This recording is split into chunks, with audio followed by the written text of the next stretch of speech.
I am Stella. I am 22 years old, and exactly 1 week ago, I boarded a one-way international flight to Germany to begin an entirely new existence that my biological family possessed absolutely zero knowledge of until the very last possible second. Exactly 3 weeks prior to that flight, I walked across my university graduation stage completely, utterly alone. While I proudly received my summa cum laude diploma in front of a stadium filled with thousands of cheering strangers, my parents were busy hosting a massive Super Bowl party with over 50 guests back at their house. The 4 premium seats explicitly reserved for my family remained glaringly empty. I sat entirely alone in my car in the stadium parking lot afterward and violently cried until I literally could not pull oxygen into my lungs. But safely tucked away inside the pocket of my black graduation gown was a heavy, sealed envelope. An envelope I had not yet found the courage to open. The contents of that specific letter permanently changed the entire trajectory of my life. Before I take you through the meticulous, agonizing steps of how I finally shattered the illusion of my family, if you find this journey of survival and self-discovery resonates with your own soul, please take a brief moment to engage with this story. And please, drop a comment below letting me know exactly where in the world you are tuning in from and what time the clock is currently showing in your city. I genuinely love reading those responses. Now, I need to pull you backward in time. Let me take you back exactly 6 weeks to the specific phone call that finally, permanently broke something fundamental inside my chest. 6 weeks prior to my university graduation, I was sitting cross-legged on my lumpy dorm room bed, my cell phone pressed tightly to my ear. My heart was beating significantly faster than usual because I was preparing to ask my parents for a level of support I had absolutely never dared to request before. "Mom, I just desperately wanted to confirm the exact date with you," I stated, trying to keep my voice light. The graduation ceremony is scheduled for February 9th at exactly 2 o'clock in the afternoon. Total, suffocating silence stretched across the cellular connection. In the background, I could clearly hear my father's massive television blaring aggressive sports commentary. "Sweetheart," my mother finally replied, her vocal tone incredibly careful and measured. "You are perfectly aware of exactly what day that is, correct?" "I know. Of course I explicitly know. It is Super Bowl Sunday," I answered smoothly. "But the entire commencement ceremony is only scheduled for 2 hours. The university stadium is a mere 40-minute drive from the house. You could easily attend and make it back home long before the halftime show begins." More heavy, agonizing silence. Then, my father's gruff voice suddenly cut into the line. He must have aggressively snatched the phone directly from her hand. "Stella, Tyler has incredibly important VIP guests arriving at the house that exact afternoon. There is an official, prominent scout from the NFL attending the party. This could legitimately be your brother's ultimate big break." My chest instantly tightened, cutting off my air supply. Tyler. It was absolutely always, exclusively about Tyler. "Dad, I am officially graduating with highest academic honors. I have been aggressively working toward this specific moment for 4 grueling years, and we are incredibly proud of your achievements, Stella." My mother hastily jumped back onto the line. Her tone adopted that heavily practiced, saccharine sweetness I had heard deployed 1,000 times before to pacify me. "But honey, university graduations literally occur every single year.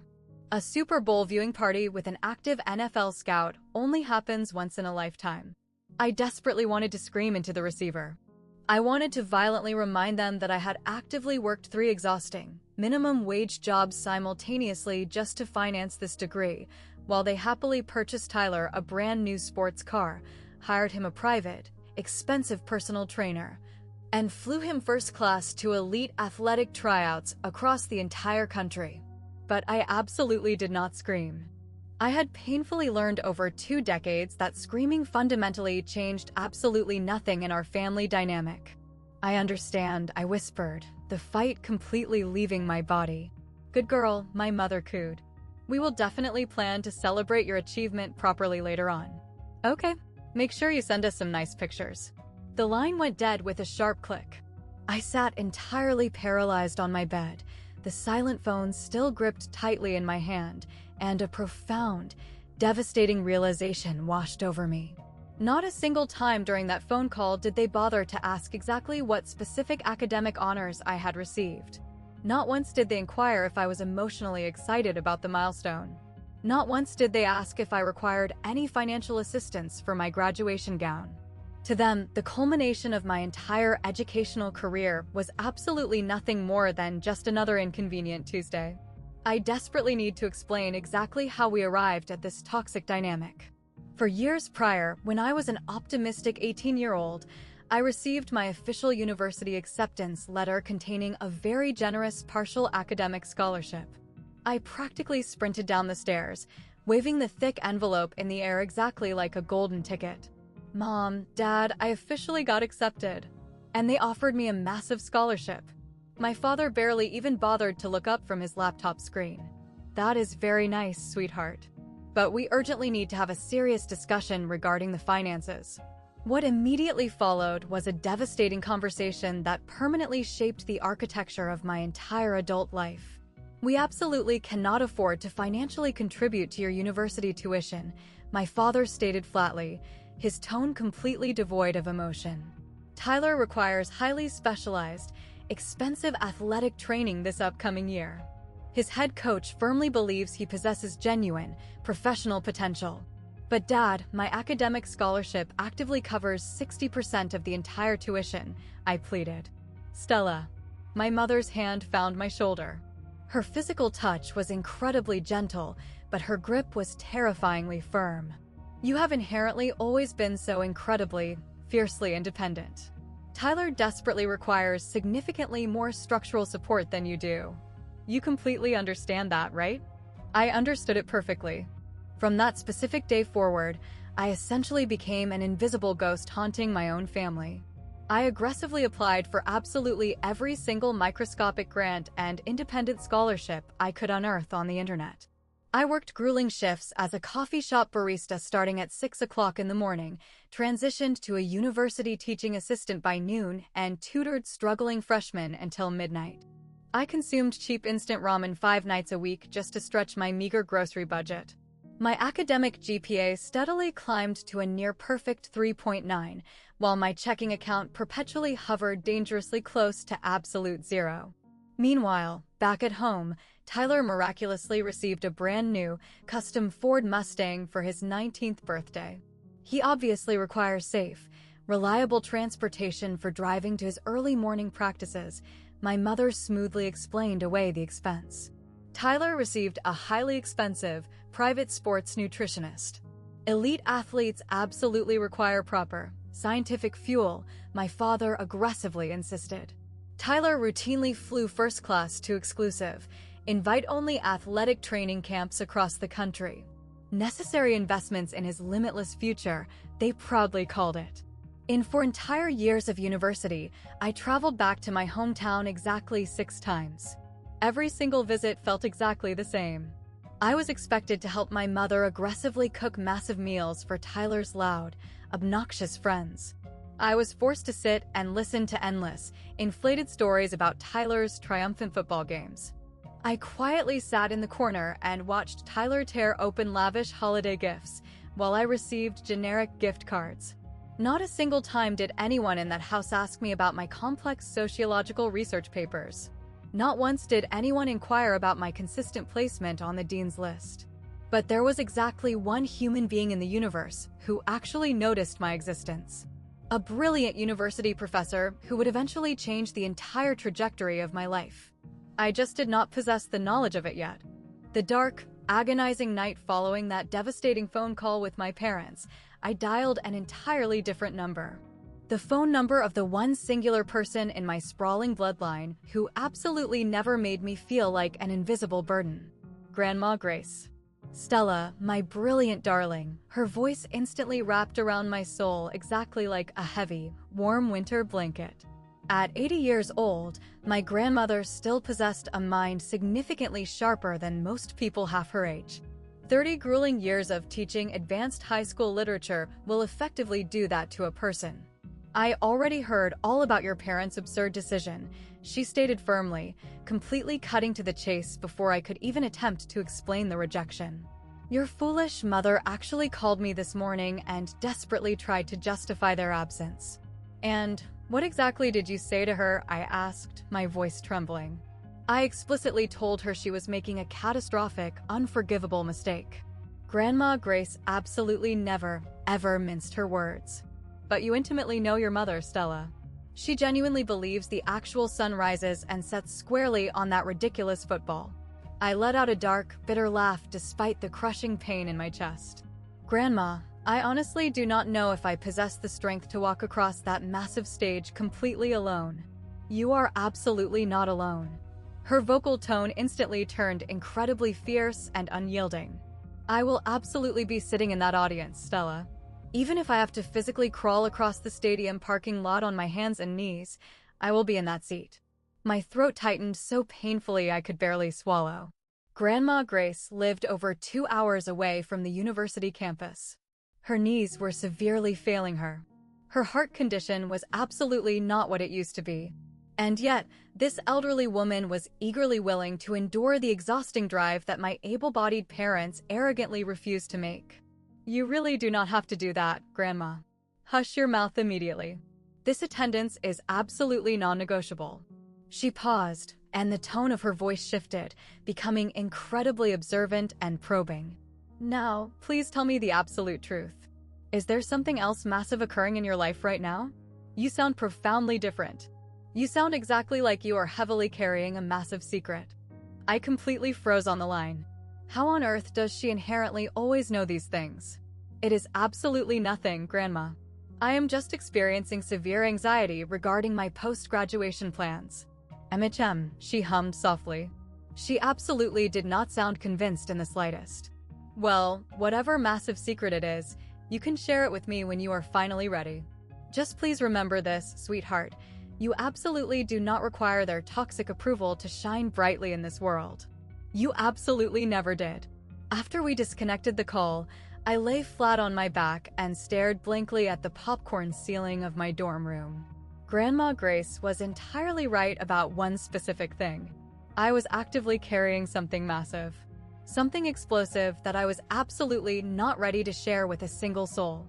Not yet. Exactly 1 week prior to the graduation ceremony, I was formally summoned into Dr. Margaret Smith's private office. Dr. Smith had served as my primary thesis advisor for 2 grueling years. She was an incredibly sharp-eyed, intimidating woman in her late 50s who absolutely never sugarcoated a single critique. She was literally the only professor on campus who aggressively pushed me to submit my sociological research to prestigious, peer-reviewed academic journals. She was the only mentor who consistently treated my intellect like I possessed something profoundly worth saying to the world. Please, securely close the door behind you, Stella, she instructed, gesturing toward the heavy wooden chair situated across from her incredibly cluttered, chaotic desk. Sit down. I nervously obeyed her command, my heart instantly beginning to hammer against my ribs. Did I execute something terribly wrong? Was there a catastrophic, last-minute issue with my final thesis submission? I have been intensely observing your academic trajectory for 4 entire years, she began, lacing her fingers together on the desk. You are undeniably one of the most fiercely dedicated, relentless students I have ever had the privilege of mentoring. Your final thesis regarding systemic socioeconomic barriers in modern education, it is truly exceptional, groundbreaking work. Thank you so much, Dr. Smith, but... She abruptly held up a hand to silence me. I am absolutely not finished speaking. Approximately 8 months ago, I proactively submitted your comprehensive academic portfolio for a highly specific, elite nomination. I intentionally did not inform you of this action because I absolutely did not want to artificially inflate your hopes if the outcome was negative. My pulse aggressively quickened.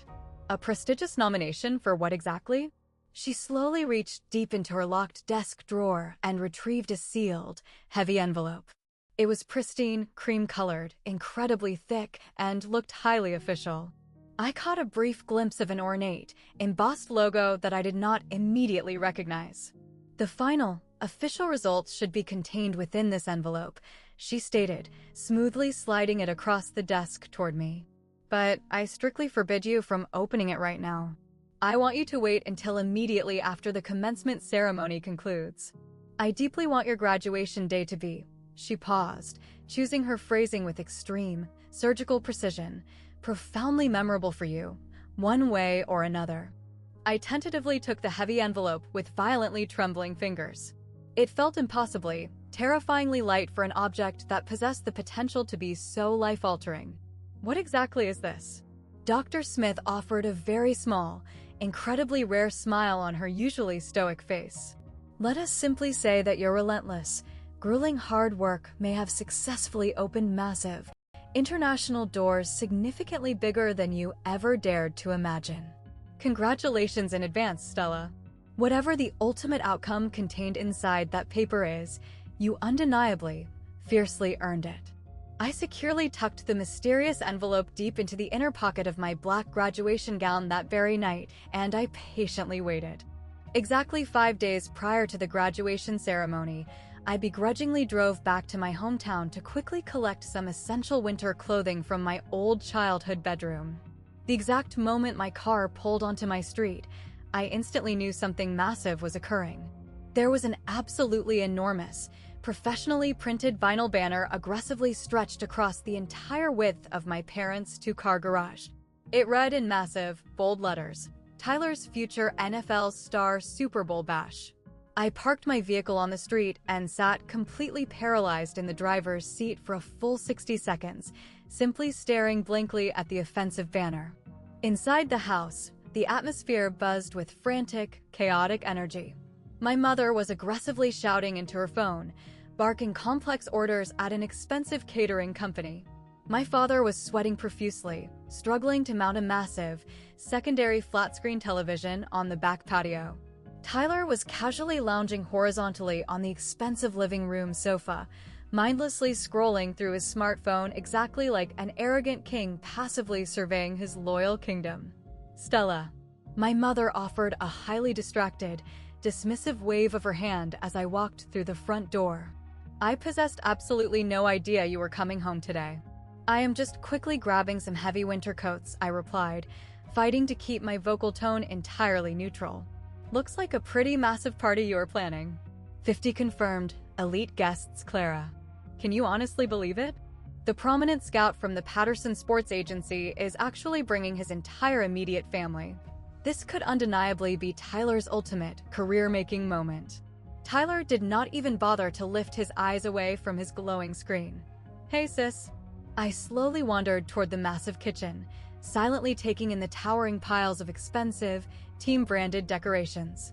Football-shaped porcelain serving plates. Massive, expensive team banners. An absolutely enormous, custom-ordered sheet cake that was currently being meticulously designed to feature Tyler's grinning face in icing. Do you require any assistance with the preparations? I heard my own voice pathetically ask. It was deeply, humiliatingly pathetic, really. This desperate, lingering, childish attempt to simply be included in their joy. My mother aggressively waved me off like an annoying insect. No, absolutely not. You should probably just head straight back to your university campus. Do not you have that little academic ceremony thing happening very soon? That little academic ceremony thing. For grueling years of my entire existence, violently reduced to 5 incredibly dismissive, condescending words. It is scheduled for this coming Sunday, Mom. At exactly 2 o'clock in the afternoon. The exact same day as your massive Super Bowl party. Right. Of course. Right. She was already aggressively turning her attention back to her ringing smartphone. Oh, what exact date did you say that was again? I explicitly told her the date a week ago. I explicitly told her the date 3 days ago on the phone. Never mind, Mom, I whispered to her back. On my way out the door, I walked past the ornate entryway table. A thick stack of leftover, expensive party invitations was sitting there, ready to be mailed to stragglers. I slowly picked one up and read the elegant, embossed text. Please join us to celebrate Tyler Whitney and his family. My name was absolutely, entirely absent from the invitation. It was as if I did not legally exist.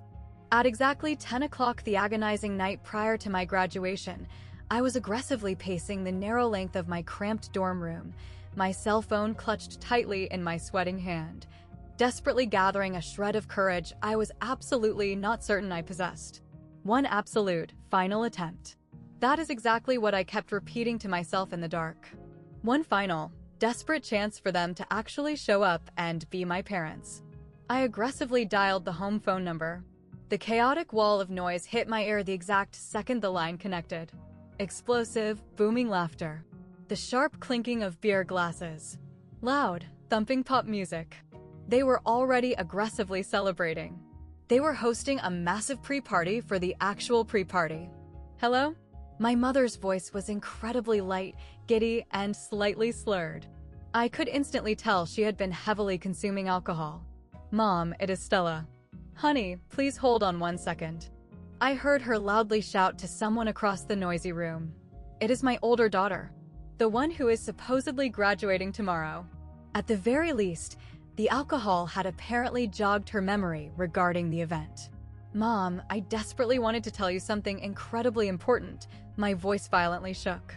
I am officially graduating summa cum laude, and I was exclusively chosen by the faculty to deliver the primary student representative speech. Total, suffocating silence. For one brief, desperate, hopeful heartbeat, I genuinely thought she was silently processing the sheer, astronomical magnitude of this achievement. The single student representative chosen out of a graduating class of over 3,000 individuals. Oh, that is absolutely wonderful news, sweetie. Please hold on. Her voice instantly grew distant and muffled as she pulled the phone away from her mouth. Richard, Tyler's NFL scout just texted me. He is bringing 3 extra VIP guests tomorrow. We need more premium chairs. Mom, I pleaded into the receiver. She abruptly returned to the line, sounding incredibly distracted and annoyed. I am so incredibly sorry, honey. What exactly were you saying? Something about giving a little speech? I was exclusively selected to speak at the commencement as the primary student representative. That is very nice, sweetheart. Listen, I urgently need to call the premium caterer and increase the order. Mom, please. This is incredibly important to my career. My father's booming, aggressive voice violently cut into the background noise. Who exactly is on the phone? Tell them to call back later. We are incredibly busy right now. Stella, honey, I will absolutely call you back sometime tomorrow, okay? Love you. Beep, beep, beep. She hung up the phone. I slowly sat down on the absolute edge of my lumpy mattress, staring blankly at the cheap black graduation gown hanging limply on my closet door. Dr. Smith's heavy, sealed envelope was securely tucked inside the inner pocket. I had absolutely not opened it. Somehow, in that dark, isolating moment, it felt exactly like the absolute only thing in my entire miserable existence that might still harbor a shred of positive possibility. Tomorrow, I would proudly walk across that stage entirely alone. But perhaps, just perhaps, I would be actively walking towards something significantly bigger and more beautiful than they could ever possibly imagine. Super Bowl Sunday, 6 o'clock in the morning. I violently woke up hours before my set alarm, staring blankly at the pale, freezing winter light slowly creeping through my tiny dorm window. Today was supposed to feel incredibly momentous.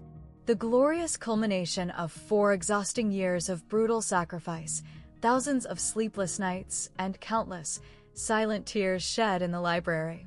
Instead, it just felt incredibly, suffocatingly hollow. I took a scalding shower.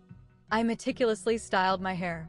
I carefully put on the simple navy blue dress I had purchased at a local thrift store for exactly $12.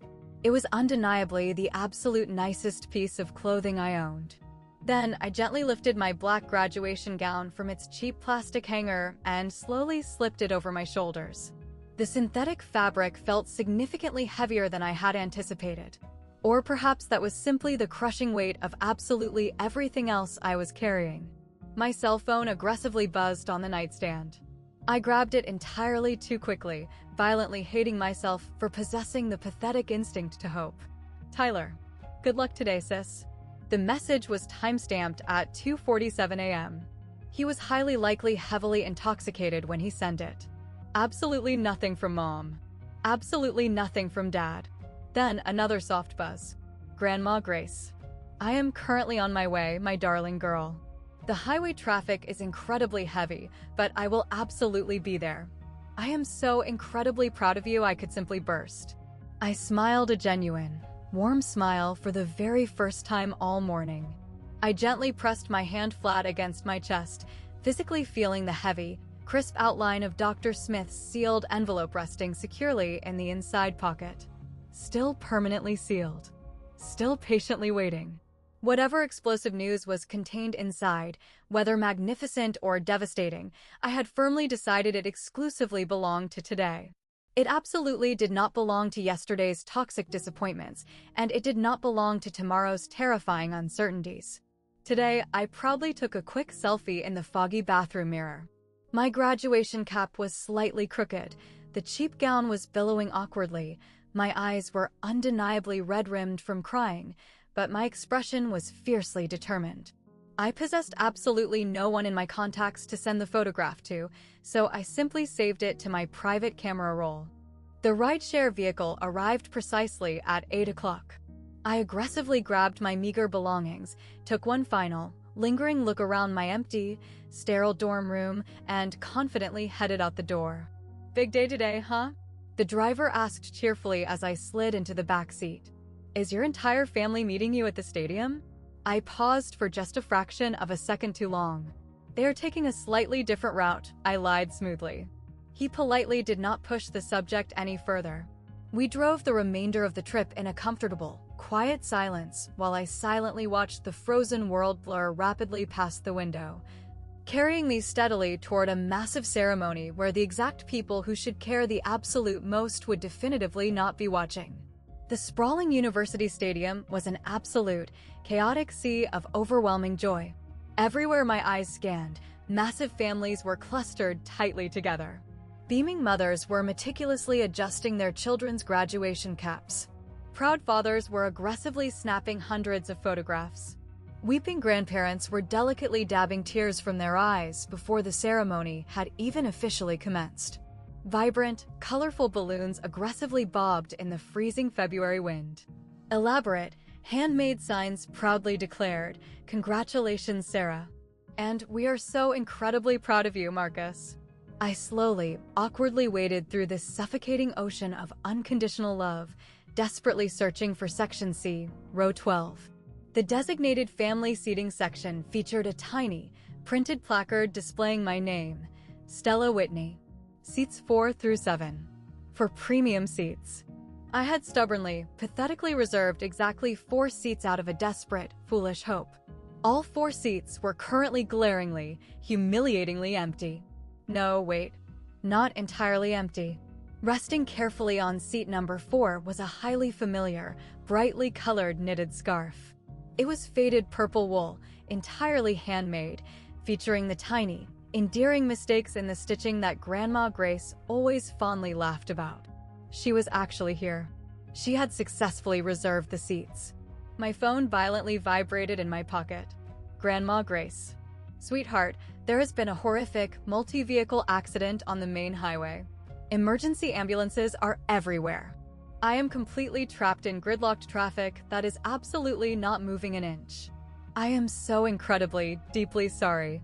I am desperately trying absolutely everything. Please do not wait for me." My trembling fingers hovered frozen over the glowing screen. I hastily typed back, "It is completely okay, Grandma. I love you so much. Please do not stress about it." But it was absolutely not okay. I slowly turned my back away from the 4 empty seats and began the long, lonely walk toward the graduate assembly staging area.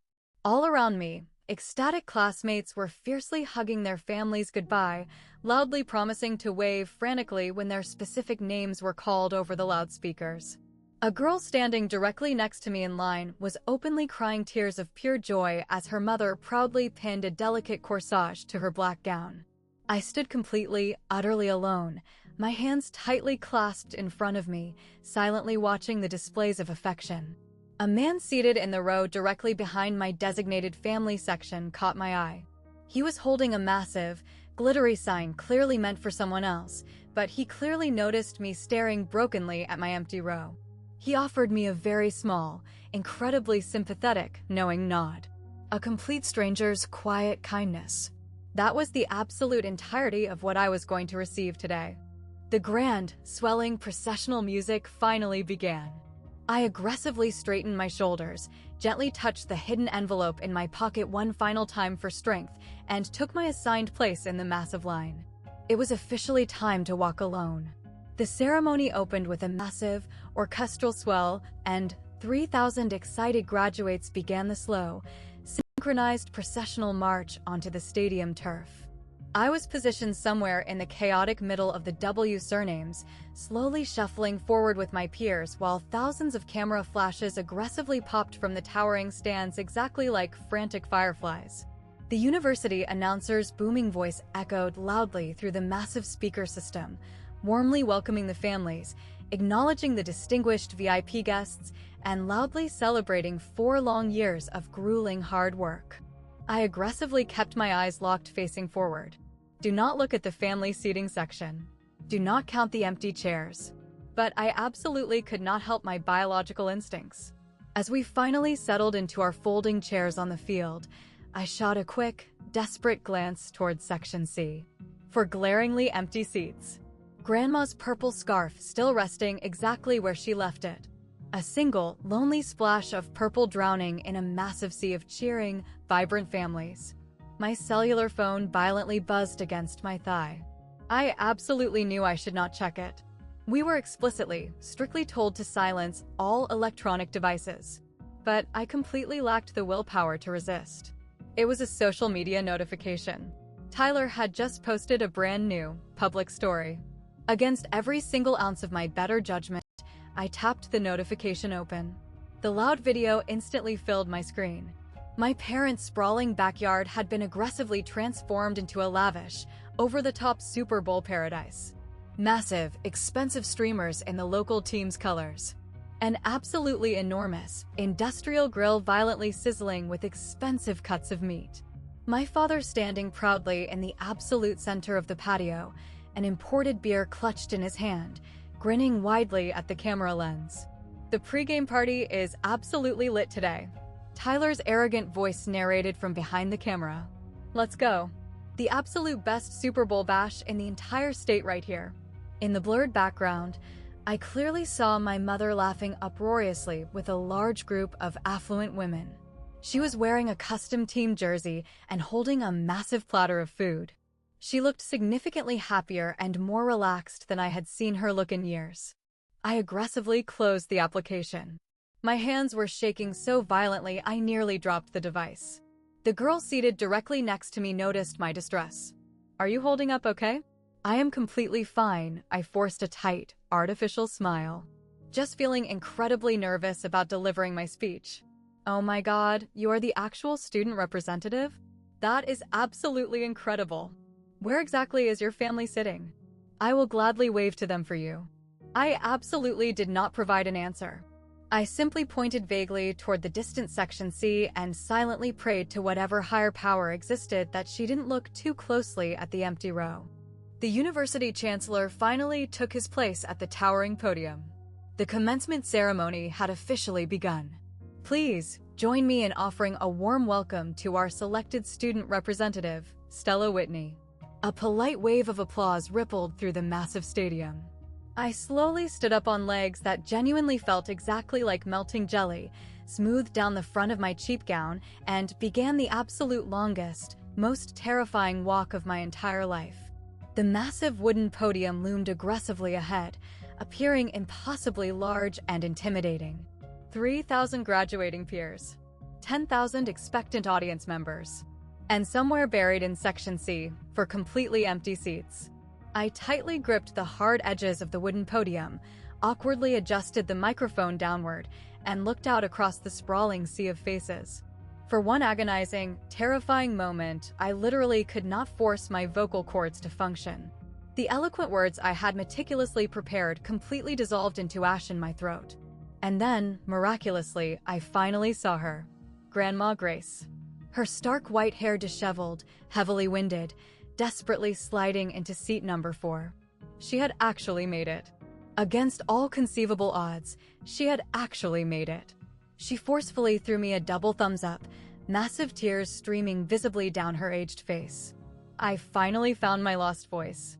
Exactly 4 years ago, I arrived on this massive campus carrying exactly 2 cheap suitcases and possessing exactly $17 in my checking account. My voice echoed powerfully through the stadium's speaker system.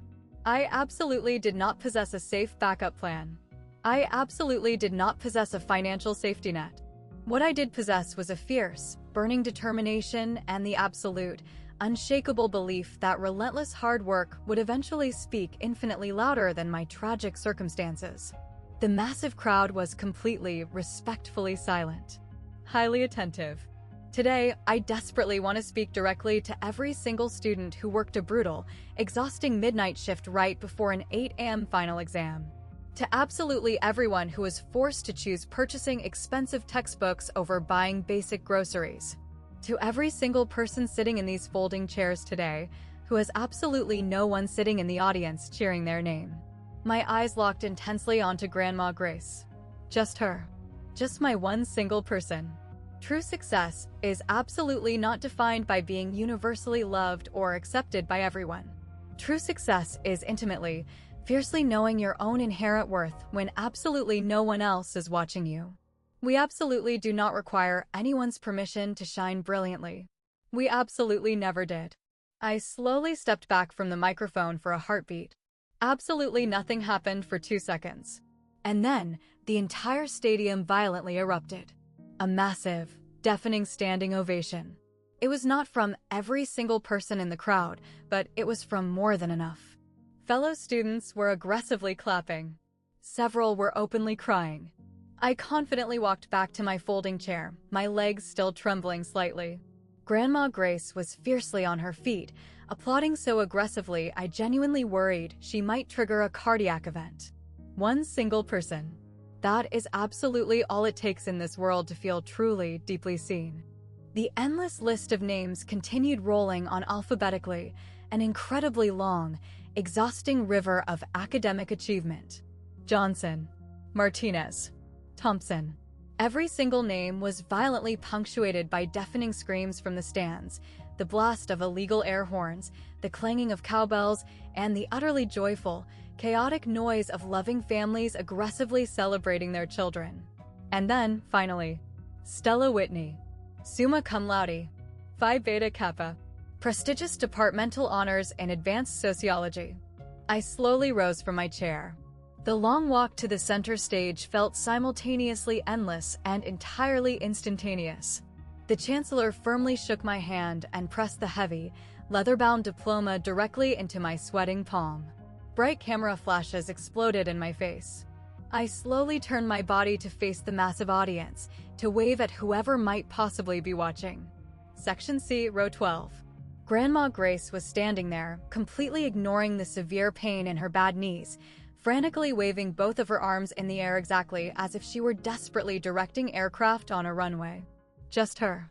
Exclusively her.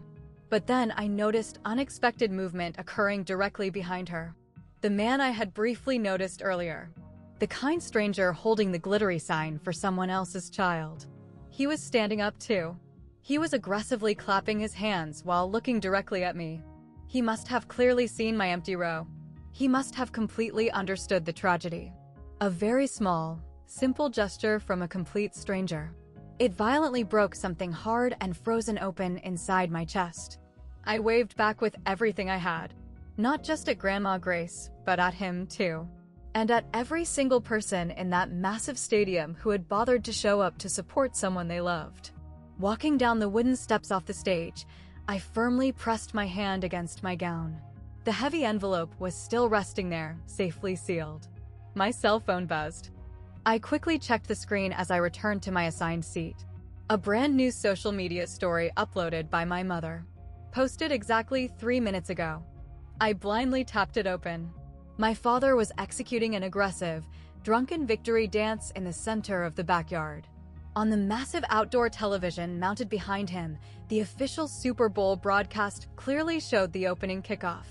My mother was the one filming the video, laughing so hysterically hard that the camera lens visibly shook. The absolute best Super Bowl party in history. The digital caption read, posted at 2:47 p.m. Central Time. The exact, specific moment I was handed my summa cum laude diploma. I calmly closed the application, smoothly slid my phone back into my pocket, and sat in absolute, peaceful silence until the long ceremony finally concluded. The commencement ceremony concluded with a massive, joyful cascade of thousands of black caps violently thrown skyward. I absolutely did not throw mine. I clutched it fiercely against my chest and aggressively pushed my way through the massive, celebrating crowds toward the distant parking lot. Grandma Grace sent a quick text message stating that she was resting quietly in her vehicle. The stressful drive and the adrenaline rush had severely exhausted her, and she explicitly wanted me to take my absolute time navigating the crowds. I ordered a rideshare vehicle to transport me to her location. The application stated a 12-minute wait time. 12 agonizing minutes to stand completely alone in a massive parking lot while joyous, intact families streamed happily past me. Their arms were overflowing with expensive flowers and colorful balloons, their voices bright and ringing with genuine pride. I finally located a solitary, concrete bench near the absolute edge of the lot and sat down heavily. All around me, the entire world was celebrating. A proud father joyously lifted his graduate daughter high onto his broad shoulders. A weeping mother delicately pinned a beautiful corsage onto her son's graduation gown. Two elderly grandparents proudly unfurled a massive, custom-printed banner. Our brilliant little girl is officially a doctor now. The hot tears finally came completely without warning. They were absolutely not gentle, dignified, cinematic tears. I am talking about the specific kind of violent, guttural crying that physically doubles you over in pain, that violently steals the breath from your lungs, that makes your entire physical body shake uncontrollably. For agonizing years of profound, suffocating loneliness. For years of being the completely invisible, forgotten daughter. For entire years of hearing the toxic mantra, Tyler desperately needs more resources, and Stella can easily handle herself. Absolutely all of the suppressed trauma came violently flooding out while sitting on a concrete bench in an empty parking lot on Super Bowl Sunday. My rideshare vehicle finally arrived. The driver, an incredibly kind-faced woman in her mid-40s, took one single, assessing look at my devastated state and silently handed over a fresh packet of tissues without uttering a single word. "Rough day, honey?" she asked gently. I desperately wanted to laugh hysterically. Instead, I just offered a jerky, pathetic nod. "Family stuff?" she inquired. I nodded again. She respectfully did not press the issue any further. She simply drove the vehicle smoothly, kindly allowing me to violently cry in her back seat while joyous graduation parties bloomed like fireworks across the entire city. After a few silent minutes, I slowly reached into the inner pocket of my gown. My trembling fingers finally located the heavy envelope. It was still there, still completely sealed. Whatever explosive news was contained inside, it was officially time to discover the truth. I carefully slid my index finger under the thick flap and tore the envelope open. The paper tucked inside was incredibly thick, highly official, and heavily embossed with a prestigious logo I instantly recognized with terror: the Fulbright Scholar Program. My hands violently trembled as I unfolded the formal letter. "Dear Ms. Whitney, we are incredibly pleased to formally inform you that you have been exclusively selected as a prestigious Fulbright Scholar for the 2024 to 2025 academic year. Your brilliant, groundbreaking research proposal regarding systemic socioeconomic barriers and educational access has been explicitly chosen for full, comprehensive funding at Heidelberg University, located in Germany. This elite award aggressively includes full, comprehensive tuition coverage, a highly generous monthly living stipend, extensive international travel allowances, and a coveted, guaranteed research assistant position at one of Europe's absolute premier academic institutions. Total, comprehensive financial value of your awarded scholarship significantly exceeds $100,000. Congratulations on this monumental achievement. Out of a highly competitive pool of over 10,000 global applicants this cycle, you are proudly among the elite 800 individuals chosen worldwide." I read the entire, dense letter 3 consecutive times. Then I aggressively read it a fourth time. The Fulbright program. Heidelberg University. Germany. Over $100,000 in funding. Dr. Smith had secretly nominated my portfolio 8 long months ago. She absolutely never breathed a single word of it to me. She desperately wanted this to be a massive, life-altering surprise, a beautiful, unexpected gift for the neglected girl whose family was absolutely never going to show up to support her. The rideshare driver briefly glanced at me in her rearview mirror. Good news, I hope? I slowly looked up, hot tears still aggressively streaming down my face, but an entirely different, powerful emotion violently mixing in now. Something that felt incredibly, dangerously close to pure, unadulterated hope. I honestly think so, I whispered, my voice cracking. I think my entire life just completely changed. She beamed a wide, genuine smile. Well then, massive congratulations to you, honey. Whatever the good news is. I clutched the heavy, official letter tightly to my chest, silently watching the sprawling, wealthy Texas suburbs blur rapidly past my passenger window. Somewhere across this massive city, my parents were drunkenly eating cheap buffalo wings and aggressively screaming at a football game on a television screen.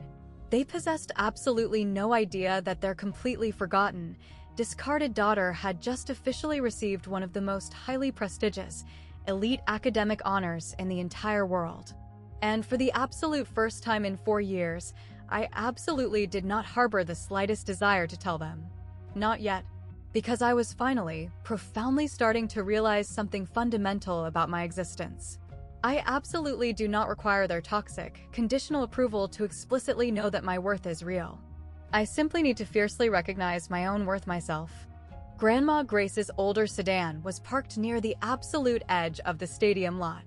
I found her peacefully reclined in the driver's seat, her eyes closed, that highly familiar, faded purple knitted scarf draped comfortably across her lap. I tapped gently on the glass window, and she violently startled awake before instantly breaking into the absolute widest, most genuine smile I had seen in years. "My incredibly brilliant, beautiful girl," she exclaimed. She awkwardly fumbled with the heavy car door, physically struggled out of the low seat, and aggressively pulled me into a hug, so incredibly tight I could barely pull oxygen into my lungs. I actually made it. I was trapped behind that horrific accident for 2 agonizing hours, but I made it. I know you did, Grandma. I saw you in the stands. I hugged her back just as fiercely, burying my face in her shoulder. You were literally the only one who showed up. She slowly pulled back, her sharp, intelligent eyes intensely studying my face. They missed absolutely nothing. You have been crying heavily, she noted. She tilted her head slightly, her gaze sharpening. And there's something else.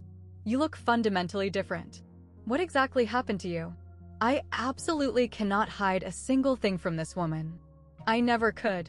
Without uttering a single word, I simply handed her the heavy, official letter. She read the text incredibly slowly, her lips moving silently as she processed the dense, academic language. I intently watched her facial expression violently shift. Initial confusion, sudden, dawning recognition, and finally, absolute, stunned disbelief. Stella Marie Whitney. Her voice violently cracked with emotion. Is this document actually real? It is completely real, Grandma. She abruptly sat back down heavily onto the edge of the driver's seat, one trembling hand pressed tightly against her chest. For one terrifying, agonizing microsecond, I genuinely thought I had triggered a cardiac event. Then, she let out a loud, joyous, beautiful laugh. A full, tearful, echoing laugh that carried clearly across the vast, empty parking lot. My very own granddaughter. An official, prestigious Fulbright scholar. She looked up at me, her eyes shining brilliantly with unshed tears. Do your parents currently know about this? No, I replied firmly. Good. The single word emerged from her mouth sounding incredibly fierce and protective, genuinely surprising me. Do not tell them a single word. Not yet, Grandma. She aggressively took my hand in hers.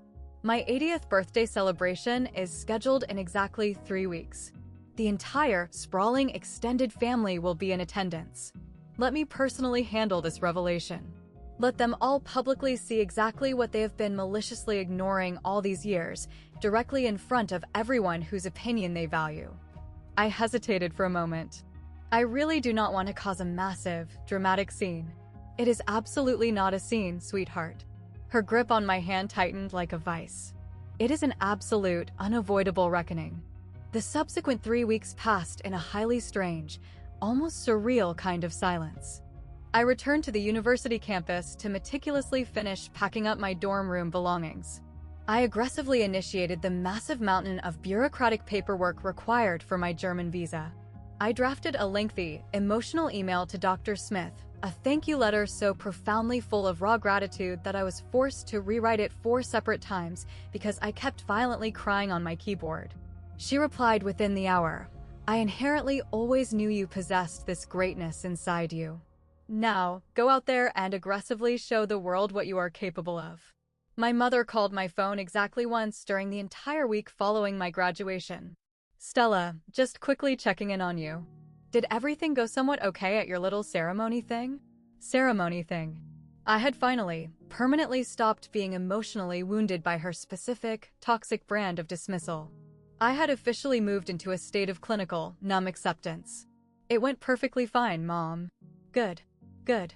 Oh, Tyler's highly important athletic tryout was officially rescheduled. The prominent scout actively wants him to fly to Dallas next month. Isn't that just incredibly exciting news?"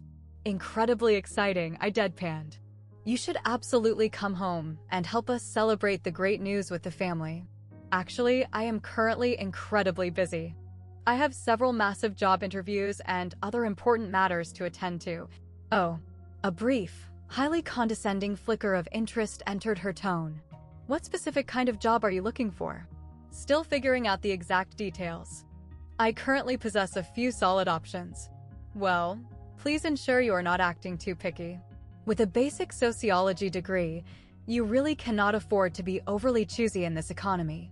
The old, terrified version of Stella would have desperately attempted to defend the value of her degree. The brand new, resurrected Stella simply replied, "I will definitely keep your advice in mind, Mom." My father absolutely did not bother to call me at all.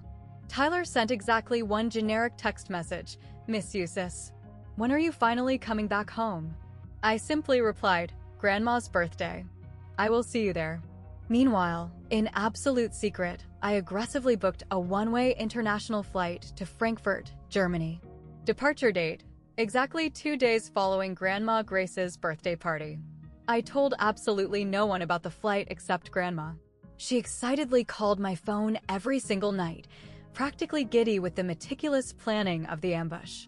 "I have completely worked out the absolute perfect moment to strike," she whispered conspiratorially over the line.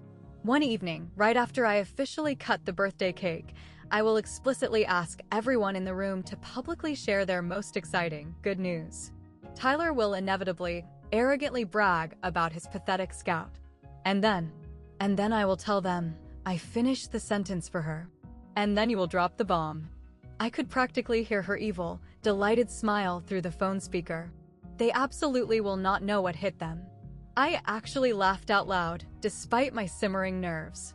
"You are incredibly devious, Grandma." "I am 80 years old, Stella. I have aggressively earned the absolute right to be incredibly devious." Her voice softened beautifully. "Sleep peacefully, my darling girl. Tomorrow is officially your day of triumph." After we disconnected the call, I carefully folded the official letters, slid them securely into my purse, and lay back on the motel bed. Tomorrow, I permanently stop being the invisible ghost in my family. Tomorrow, I aggressively say my final goodbye. Now, I urgently want to pause the narrative right here for just a brief moment, because the situation is about to become incredibly, explosively intense. I am genuinely curious. What exactly do you think my toxic parents will do when they finally hear the monumental news? Drop a 1 in the comments if you believe they will actually break down and apologize. Drop a 2 if you believe they will aggressively deflect and become furiously angry. And hey, if you have been riding alongside me in this story from the very beginning, please hit that subscribe button right now. The absolute biggest, most explosive moment is coming up next. Okay, let us dive back into the story.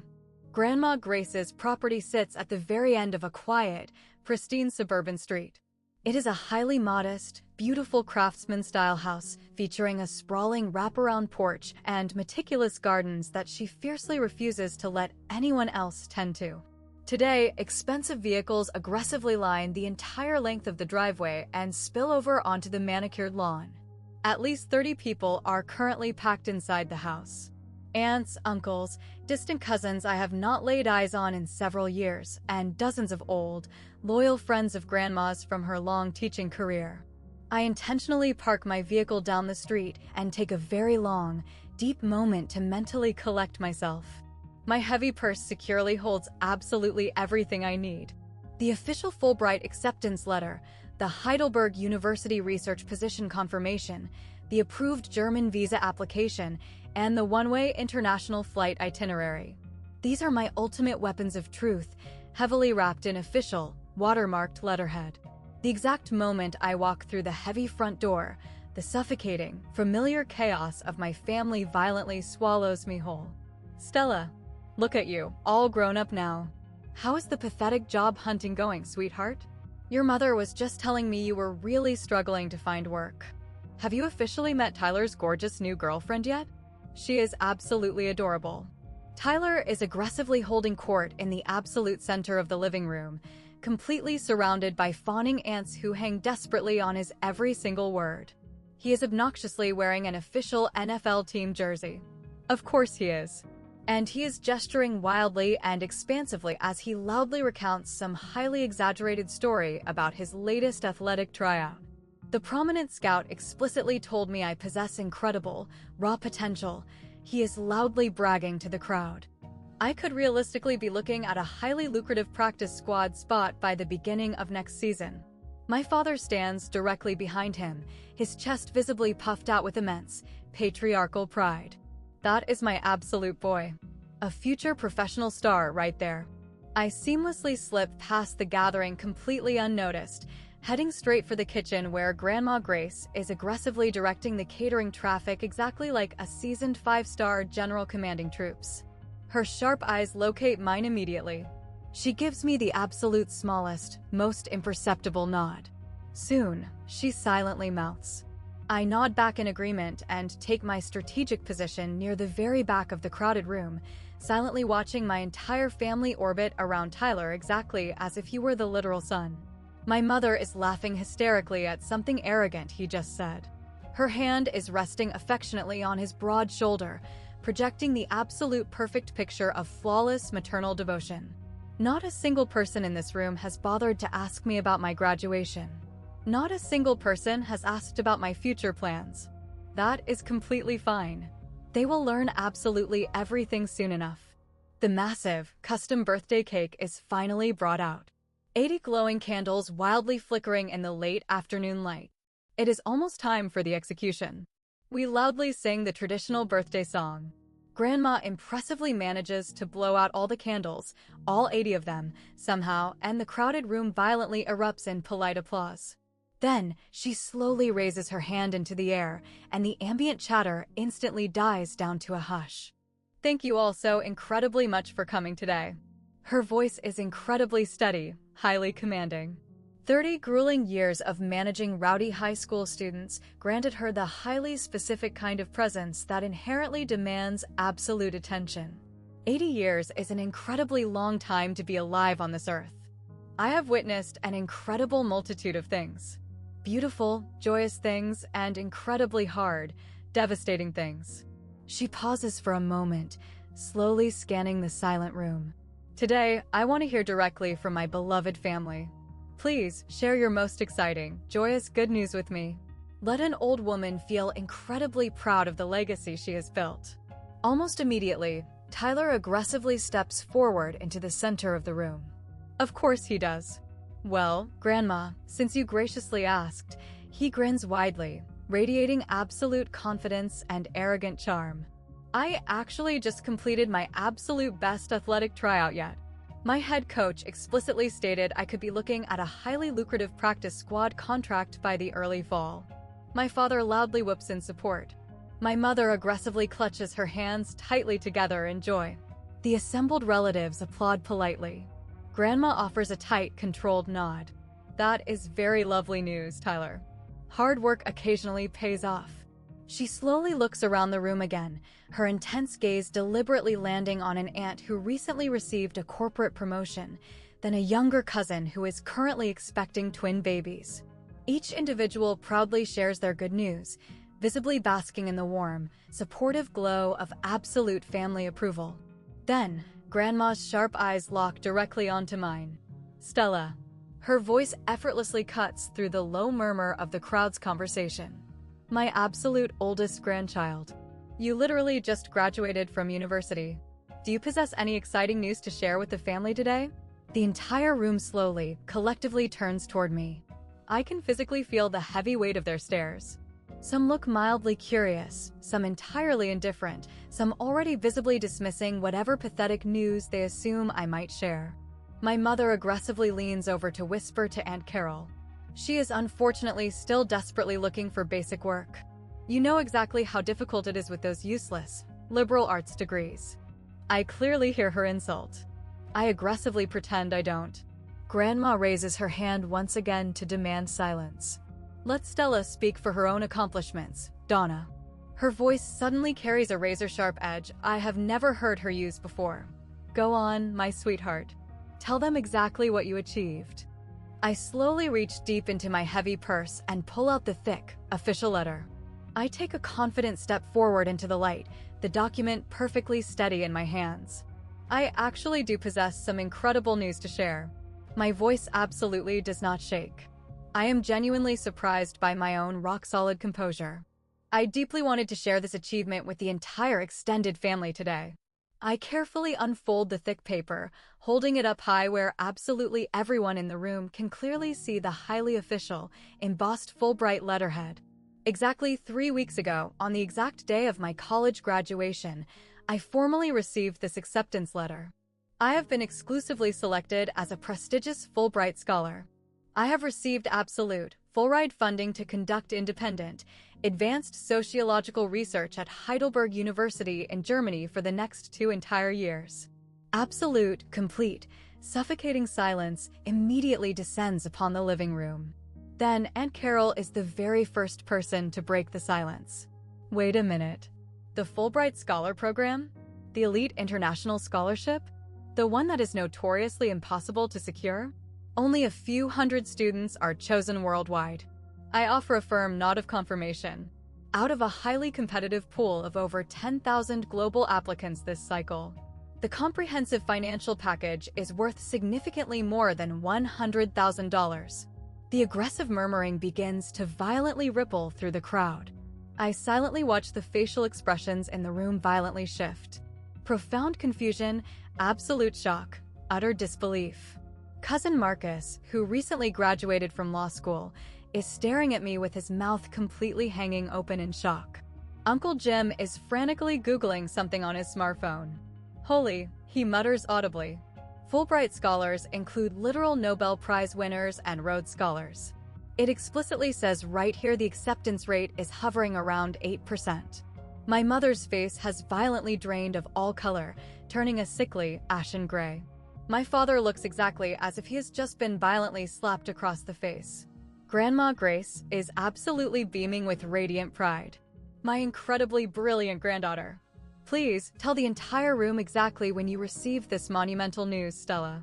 I looked directly, unflinchingly into my parents' terrified eyes. I formally received this acceptance letter on the exact afternoon of my college graduation. The exact same day you actively chose to host a massive Super Bowl party instead of bothering to watch me receive my summa cum laude diploma.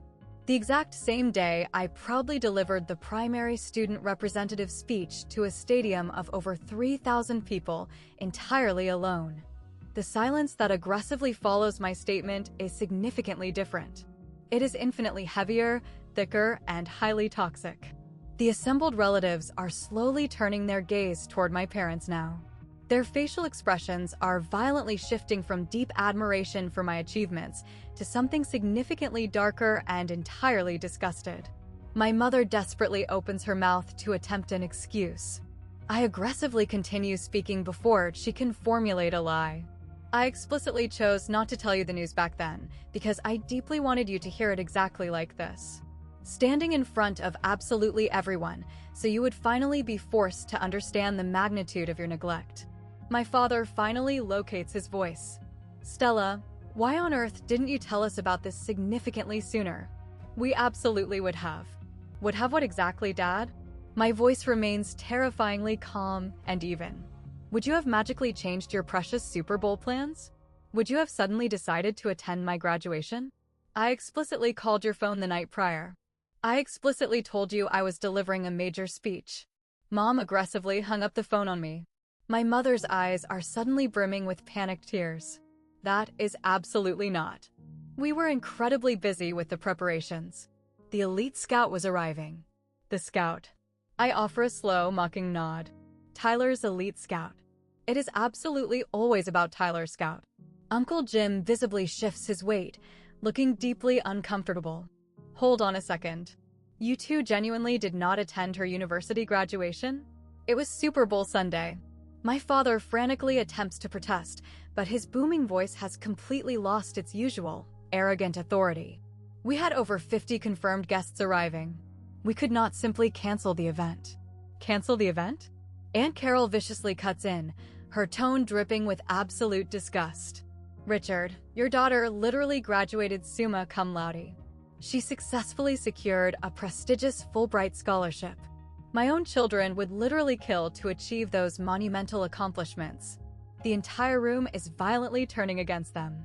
I can physically feel it happening. The massive tide of family opinion is aggressively shifting entirely away from my parents and solidly toward me. 30 pairs of judging eyes now clearly see the horrific reality that I have been forced to endure my entire life. Grandma Grace slowly stands up from her chair, her commanding physical presence instantly silencing the growing, angry murmurs in the room. I am 80 years old today. Her voice is still deeply wrapped in smooth, unyielding velvet. I have silently watched the toxic dynamics of this family for decades. I have patiently stayed quiet about an incredible multitude of things. But absolutely not today. She slowly turns to look at my mother, her own biological daughter, with an expression of profound disappointment that I have absolutely never seen her display before. Donna, you maliciously chose to prioritize a meaningless football game over your own daughter's absolute greatest life achievement. Richard, you have aggressively poured absolutely every single ounce of your resources and love into Tyler, while Stella was forced to work 3 grueling jobs simply to finance her own basic education. She slowly, sadly shakes her head. I genuinely thought I raised you to possess a significantly better moral compass than this. My mother is violently sobbing now, completely breaking down. Mama, please, we honestly did not know the severity. You absolutely did not bother to ask. Grandma's words land like heavy, crushing hammers. That is the exact core of the problem. You absolutely never bothered to ask her about her life, and now she is permanently leaving because you simply do not deserve to keep her in your presence. The sprawling living room goes completely, terrifyingly still. I take a deep, stabilizing breath. There is exactly one final, explosive truth they desperately need to hear today. My mother aggressively rises from her chair, thick, black mascara wildly streaking down her panicked face. Stella, you absolutely have to understand our perspective. We absolutely never, ever meant to intentionally hurt you. We genuinely thought you were always so incredibly capable of handling yourself. Capable? I let the heavy, loaded word hang in the silent air for a long moment. Yes, Mom. I was incredibly capable because I possessed absolutely no other choice in life. You violently ensured that reality. We have always loved you both completely equally, my father desperately insists. But even he seems to realize exactly how pathetic and hollow the lie sounds falling from his lips. Tyler simply required significantly more structural support than you did. Did he really? I slowly tilt my head, examining him like a foreign specimen. Let me aggressively remind you of the facts, Dad. Over the course of 4 years of college, you happily purchased Tyler a brand new luxury vehicle, you financed a private personal trainer, and you flew him first class to elite tryouts. Do you want to know exactly what you provided me? You graciously granted me a 5-minute phone call exactly once a month if I was incredibly lucky, aggressively demanding to know when I was going to secure a real job. Aunt Carol is furiously whispering something to Uncle Jim. Cousin Marcus absolutely refuses to meet my parents' desperate, pleading eyes. You absolutely never once bothered to ask about my academic GPA. I am absolutely not shouting at them. I genuinely do not need to raise my voice to inflict maximum damage. You absolutely never asked a single question about my complex thesis. You possess zero knowledge that I was formally nominated for a Fulbright scholarship because you absolutely never asked a single question about my life at all. My father aggressively stands up, his face turning a dangerous shade of red. Now wait just a damn minute here. Richard. Grandma's voice violently cuts through his bluster like a serrated knife. Sit back down immediately. Allow her to finish speaking. He surprisingly sits down. I have absolutely never witnessed my arrogant father take direct orders from anyone in my entire life. But right now, standing completely exposed in front of absolutely everyone he has ever desperately tried to impress, he possesses absolutely zero power. My mother frantically attempts a completely different, manipulative approach. Stella, my sweet girl, we can absolutely fix this massive misunderstanding. We promise to do significantly better. You absolutely do not have to move all the way to Germany. Please, stay here with us. Allow us to finally make it up to you. That is absolutely not how reality functions, Mom. I intentionally keep my voice incredibly gentle, yet unyielding as steel. I am absolutely not doing this to aggressively punish you. I am simply making a definitive choice. For the absolute first time in my entire existence, I am actively choosing myself over your comfort. The heavy words settle over the stunned room exactly like a final, unalterable legal verdict. My mother violently collapses back into her chair, her shoulders heaving with genuine, humiliated sobs. Wait. Tyler's voice suddenly cuts through the suffocating tension. Every single head in the room instantly turns to look at him. The ultimate golden child. The perpetually favored, perfect son. He is actively standing up now, the arrogant color completely drained from his face beneath his athletic tan. For the very first time in his entire life, he absolutely does not look confident or arrogant. He looks completely, utterly lost. Stella. He takes a slow, hesitant step toward me. I honestly did not know. I swear to God, I genuinely did not know the situation was this horrifically bad. I explicitly know you didn't, Tyler. But I absolutely should have known. He aggressively runs a shaking hand through his hair, looking deeply agitated. I should have asked the hard questions. I should have paid attention. I was so incredibly caught up in my own massive ego and my own drama that I blindly assumed you were perfectly fine, that you simply didn't require anything from them. Because that is exactly what they relentlessly told you, I state incredibly quietly. That is exactly what they aggressively told absolutely everyone in this family. He slowly turns to face our parents, and for the absolute first time in my memory, there is genuine, burning anger present in his voice. Is this information actually true? Did you two really maliciously skip her university graduation while I was getting drunk in the backyard playing beer pong? My mother absolutely refuses to answer him. My father simply stares blankly at the floorboards. Jesus Christ. Tyler lets out a dark, bitter laugh, but it contains absolutely zero humor. I have been arrogantly walking around this house for years thinking I was the ultimate, massive success story. Pathetic, practice squad potential. He gestures wildly at me. She literally just won a prestigious Fulbright scholarship out of 10,000 elite global applicants, and we were standing in the backyard grilling cheap burgers. Tyler, honey, the situation is incredibly complicated. My mother desperately starts to interject. No, Mom, it is absolutely not. He violently shakes his head. It is really, genuinely not complicated in the slightest. We catastrophically dropped the ball. All of us. He slowly looks back at me. Sis, I am so profoundly sorry. I am absolutely not attempting to apologize on behalf of Mom and Dad. They urgently need to do that themselves. But I am genuinely, deeply sorry I never paid an ounce of attention to your life. I desperately want to remain furious at him. A massive part of my soul still is. but there is undeniably genuine, raw regret shining in his eyes. And I explicitly recognize it for exactly what it is. The very first, massive crack in the impenetrable wall they built around him. Thank you for saying that, Tyler. I state clearly. That genuine admission actually means something to me. It absolutely does not fix the decades of neglect, but it is a start. I slowly reach into my heavy purse exactly one final time. There is exactly one more crucial thing they all need to hear today. I pull out the physical, printed international flight itinerary. I aggressively purchased my one-way ticket to Germany exactly 3 weeks ago. It is a strictly one-way fare. I officially depart the country in exactly 2 days. My mother's head violently snaps up, her eyes wide with pure panic. 2 days, Stella? No, that is entirely too soon. We haven't even had the opportunity to. Time to do exactly what, Mom? I maintain my vocal tone at a terrifyingly level pitch. To talk? You have possessed 22 entire years to talk to me. You consistently, actively chose not to. My father aggressively stands up again, this time with an expression of pure, unadulterated desperation contorting his face. I absolutely will not allow this to happen. You absolutely cannot just leave the entire country without. Without what, Dad?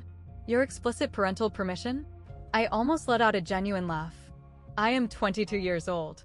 I possess a fully funded, massive international scholarship to one of the most elite universities in Europe. I absolutely do not require your permission for a single thing in my life anymore. But you simply cannot. He abruptly stops speaking. He finally, brutally realizes he possesses absolutely nothing left to leverage.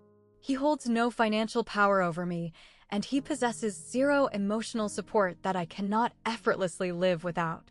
I have aggressively, meticulously built my entire independent existence completely without them, and they're only just now realizing the terrifying reality of what that actually means.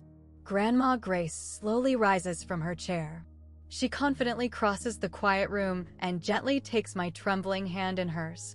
This entire party was originally intended to be about celebrating my life, she announces, slowly looking around at the stunned, silent guests. But I desperately want absolutely everyone in this room to explicitly know that witnessing this exact moment right here is the absolute best birthday gift I have ever received in 80 years. Watching my brilliant granddaughter finally stand up and fiercely advocate for herself. She slowly turns to face my mother, her own biological daughter, with thick tears welling in her eyes. Donna, I love you deeply, but you have made catastrophic, unforgivable mistakes regarding this girl. Massive ones. You now possess a highly specific choice to make. You can spend the next 2 days pathetically making further excuses, or you can spend them desperately trying to repair whatever microscopic shred of a relationship is left. My mother is violently crying entirely too hard to formulate a coherent response. I fiercely squeeze Grandma's hand and look out across the massive room, at the stunned relatives, the shocked family friends, the silent witnesses to this ultimate, explosive reckoning. I am absolutely not abandoning this family, I state clearly and confidently. I am simply actively choosing to permanently relocate to an environment where my existence is actually valued. My father aggressively corners me near the kitchen doorway exactly an hour later. The massive birthday party has completely, awkwardly fractured into tense, whispering clusters. Distant relatives are frantically making polite, fabricated excuses to flee the house early. Grandma Grace is proudly holding court with the select few individuals who possess the courage to remain. My mother is aggressively sobbing uncontrollably inside the downstairs guest bathroom. Stella, his voice is incredibly low, urgent, and intense. This entire plan is a massive, catastrophic mistake. Relocating to Europe? What kind of stable career trajectory is that? What about securing proper health insurance? What about? I possess a massive, fully funded research stipend, comprehensive international health coverage, and a guaranteed 2-year academic contract. I aggressively tick the items off on my fingers. My senior academic advisor has already proactively connected me with elite, international academic networks spanning across 3 separate continents. My professional career trajectory is infinitely more secure and lucrative than Tyler's pathetic football dreams, if we are being completely honest. His jaw instantly tightens with suppressed rage. Do not you dare aggressively compare yourself to your brother. Why exactly shouldn't I? I challenged him. You actively, maliciously did it for 22 consecutive years. He violently flinches exactly as if I had physically struck him. I have absolutely never, ever spoken to him with such aggressive disrespect in my entire life. Neither of us clearly knows exactly what to do with the sudden, massive shift in power dynamics. If you actually choose to do this, he states slowly, measuring his words carefully. If you choose to leave the country like this. Like what exactly, Dad? With my head held incredibly high and my massive, undeniable achievements finally resting on the table? I mean, he violently struggles to find the appropriate words. If you maliciously leave this house angry, it will permanently, irreparably damage the fabric of this family. Is that truly what you want to accomplish? I take a massive, deep breath. This is undeniably the absolute hardest part of the entire ordeal. Remaining perfectly, terrifyingly calm when every single biological cell in my body desperately wants to violently scream in his face. I am absolutely not angry, Dad. I am simply done. There is a massive, fundamental difference. Done. Done pathetically waiting for you to see my worth. Done foolishly hoping you will magically change. Done aggressively making my own existence smaller just so Tyler can feel infinitely bigger. I directly meet his furious eyes. I genuinely, sincerely wish you all well in life. I truly do. But I absolutely cannot continue putting my own potential on hold for a toxic family that absolutely never made an ounce of room for my existence. He opens his mouth to offer a response, but absolutely nothing coherent comes out. I confidently walk past him, straight through the kitchen, and directly out the back door into Grandma's sprawling garden. The vibrant azaleas are in full bloom. The sun is beautifully, peacefully setting over the horizon. Somewhere deep inside the house, I can still clearly hear my mother's hysterical sobbing. I feel strangely, profoundly at peace. Grandma Grace eventually finds me sitting alone in the quiet garden as the absolute last of the shocked guests finally filter out of the driveway. She slowly settles onto the wooden bench directly beside me with a small, exhausted grunt. Her aging knees are absolutely not what they used to be. For a very long, peaceful moment, we simply sit in companionable silence, watching the tiny fireflies begin their chaotic evening dance in the dusk. How exactly do you feel deep inside your soul right now? She finally asks me. Incredibly lighter, I answer, genuinely surprised to realize that the statement is 100% true. It feels exactly like I have been aggressively carrying a massive, suffocating weight that I didn't even realize I was burdened with. She nods slowly in understanding. I have been aggressively carrying a massive weight of my own too. The heavy, toxic weight of remaining silent. She gently reaches over and takes my hand. I absolutely should have aggressively spoken up years ago. I silently watched them actively neglect you, and I pathetically made endless excuses for their behavior. They genuinely mean well. Tyler simply requires extra attention. I was completely, utterly wrong. Grandma, please let me finish. Her grip on my hand tightens fiercely. What you accomplished in that living room today took infinitely more raw courage than I have shown in decades. Standing up in front of absolutely everyone, fearlessly speaking your unvarnished truth, that took immense, undeniable guts. I proudly learned that courage directly from you, I smiled warmly. She lets out a watery, emotional laugh. Flattery will get you absolutely everywhere, young lady. The back patio door suddenly clicks open. My mother stands there, her eyes violently red-rimmed and swollen, looking incredibly hesitant and frail. She takes a single, terrified step toward us and then abruptly stops. Grandma intensely looks at her own daughter with a complex expression I cannot quite decode. Donna, please come over here. My mother slowly approaches us exactly like a terrified child expecting a severe punishment. She abruptly stops a few feet away, entirely unable to meet my eyes. Mama, she whispers brokenly. I honestly do not know how to even begin to fix this disaster. You start by finally, publicly admitting exactly what you did wrong. Grandma's voice is incredibly firm, but undeniably not unkind. And absolutely not to me. You admit it to her. My mother finally summons the courage to look directly at me. I see an emotion I have absolutely never ever witnessed before in her face. Deep, genuine, unadulterated shame. Stella, I am so profoundly, incredibly sorry. It is absolutely not enough. Not yet. Perhaps it never will be enough to heal the trauma. But it is undeniably a legitimate beginning. Thank you for finally possessing the courage to say that, Mom. I intentionally keep my vocal tone steady and detached. I desperately need a significant amount of time. A massive amount of time to process this. She nods her head rapidly, violently crying fresh, heavy tears. Time. That is the absolute only thing I can possibly offer you right now.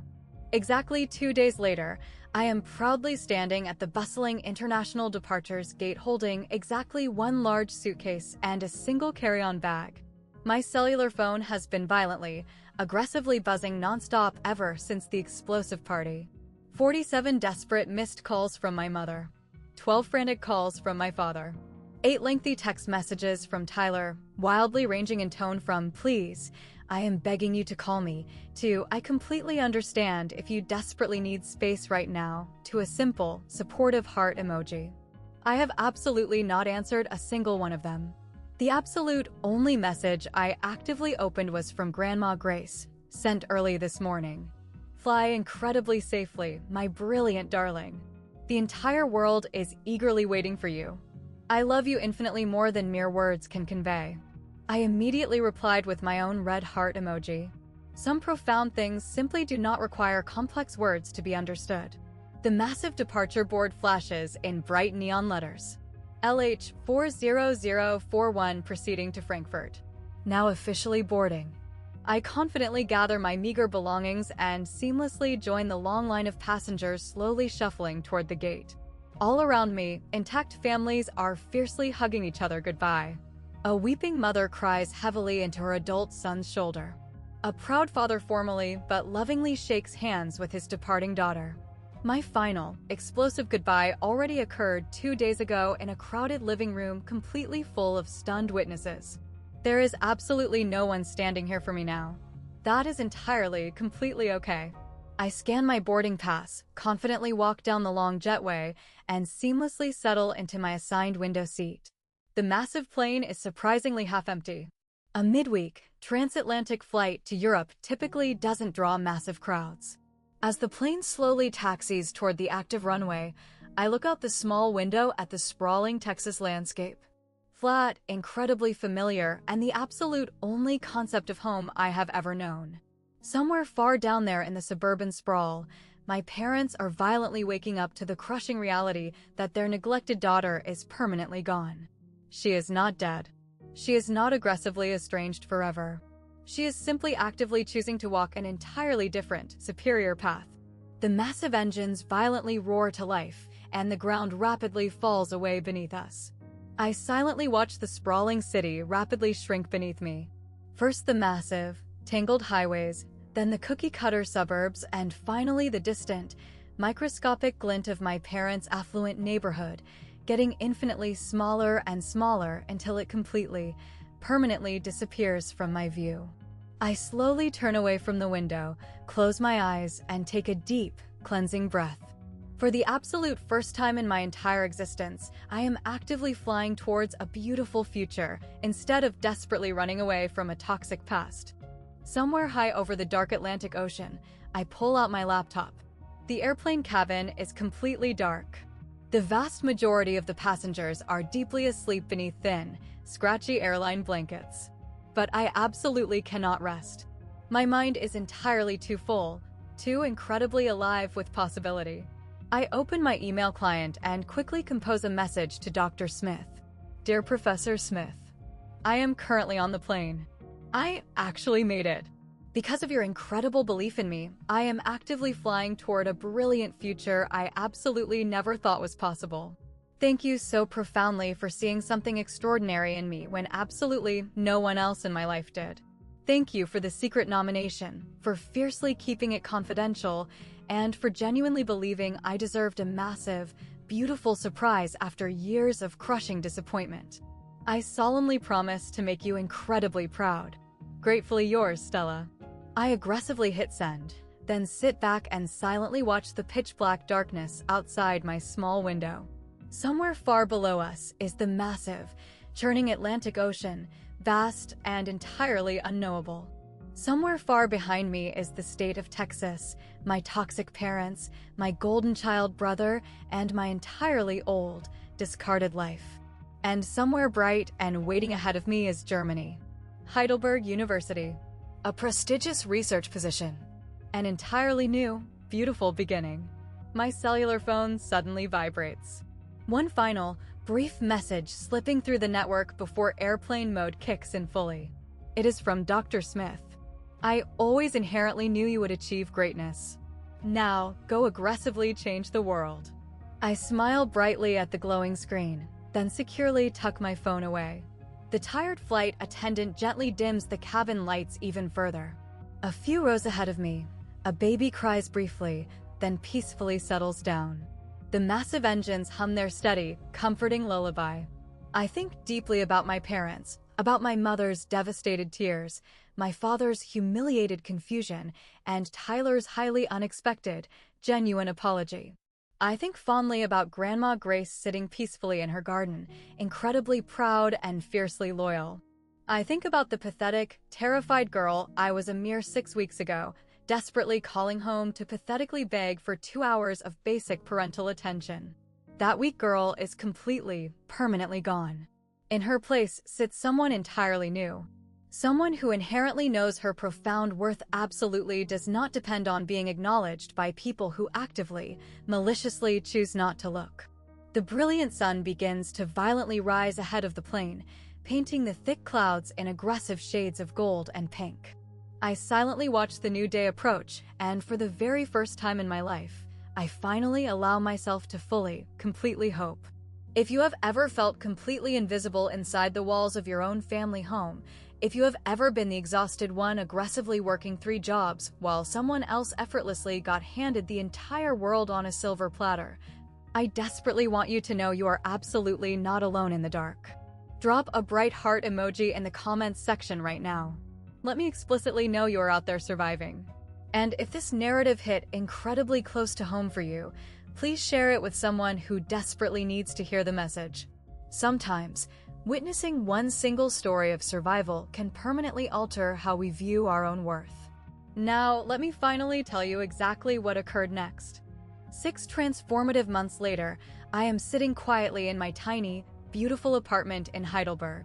Stacks of academic papers are meticulously spread across my wooden desk, while the freezing German winter aggressively presses against my windowpane. My sociological research is progressing incredibly well. Significantly better than merely well, actually. Just last week, my senior academic advisor formally called my preliminary findings utterly exceptional. My cell phone violently buzzes on the desk. An incoming video call request from my mother. For several agonizing weeks after I initially left the country, I aggressively refused to answer her frantic calls. I desperately required complete, uninterrupted space to heal. Eventually, we slowly graduated to exchanging brief text messages. They were incredibly brief, highly polite, and intensely careful. But this is the absolute first direct video call we have attempted in months. I hesitate for a long, heavy moment, then finally press accept. My mother's face instantly fills the screen. She looks drastically different. She appears significantly older, deeply humbled, and somehow profoundly tired. But there is undeniably something else present in her eyes, too. Something I absolutely do not recognize from my childhood. Stella. Her voice violently catches in her throat. Thank you so incredibly much for answering the call. Hi, Mom, I reply softly. I absolutely will not keep you long. She takes a long, shaky, ragged breath. I have been actively attending intensive psychological therapy. Your father and I both have been attending sessions. I do not offer a response. I am honestly not entirely sure what to even say to that revelation. The therapist has heavily assisted me in seeing things clearly. Destructive patterns. The horrifying way we maliciously treated you versus how we spoiled Tyler. I have been aggressively making extensive lists of every single agonizing memory I can possibly recall. And Her voice violently breaks into a sob. I am so incredibly, profoundly ashamed of myself, Stella. I absolutely did not see the reality of the abuse at the time, but looking back now, it is so terrifyingly, glaringly clear. Mom, please no. Let me finish speaking, please. She aggressively wipes her flowing eyes. I am absolutely not calling you today to beg you to come back home. I am not calling to aggressively demand that you forgive me. I just desperately needed you to know that I finally see the truth now. What we actively did to you. What we maliciously failed to do for you. And I am aggressively working every single day on becoming a woman who actually deserves the right to be called your mother. The heavy, devastating words hang suspended in the digital space between us, seamlessly spanning an entire ocean. Thank you for possessing the courage to tell me that, Mom. Are you genuinely happy over there? I slowly look around my small, cozy apartment. My towering bookshelves, my active research, my entirely new, beautiful life. I am definitely getting there. Good. She offers a slow, trembling nod, tears still aggressively streaming down her face. That is absolutely the only thing I ever wanted to hear. Exactly 1 year following my university graduation, I am confidently standing at a massive podium in Berlin, aggressively presenting my groundbreaking research findings to a highly prestigious international academic conference. Over 300 elite academics completely fill the massive auditorium. Prominent, world-renowned professors from Harvard, Oxford, Tokyo, and Sao Paulo. They are all gathered here explicitly to hear about my exhaustive work on systemic educational inequality. My independent work. Mine. When I finally conclude my passionate presentation, the applause in the room is absolutely thunderous and deafening. A highly distinguished professor from Columbia University eagerly approaches me afterward, holding his premium business card in hand. Ms. Whitney, your sociological research is absolutely groundbreaking. Have you seriously considered enrolling in elite doctoral programs back in the States? I offer a brilliant, confident smile. I am definitely keeping all of my aggressive options open right now. Later that exact same night, I initiate a video call with Grandma Grace. Her beautiful face instantly lights up the screen. 81 years old and absolutely still as sharp as a finely honed tack. How exactly did it go, my brilliant darling? They absolutely loved the presentation, Grandma.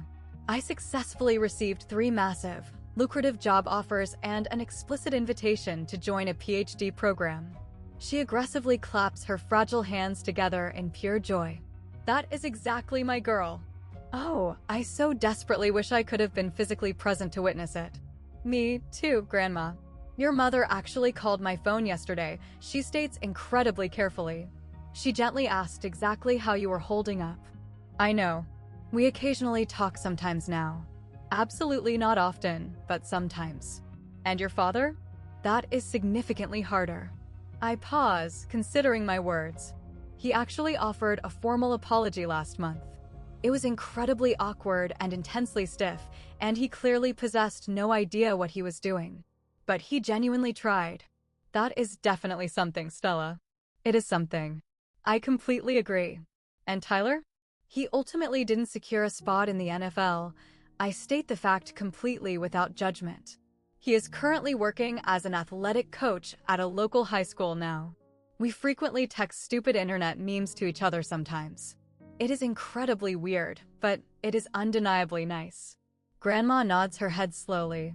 Families are incredibly, infinitely complicated structures.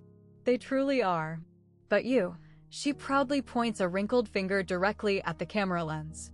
You, my brilliant darling, are aggressively thriving. You violently took absolutely everything toxic they threw at you, and you magically transformed it into massive wings. I smile, hot tears pricking the corners of my eyes. I learned everything I know from the absolute best teacher, Grandma. Absolute nonsense. She playfully winks at me. You aggressively learned it entirely from yourself.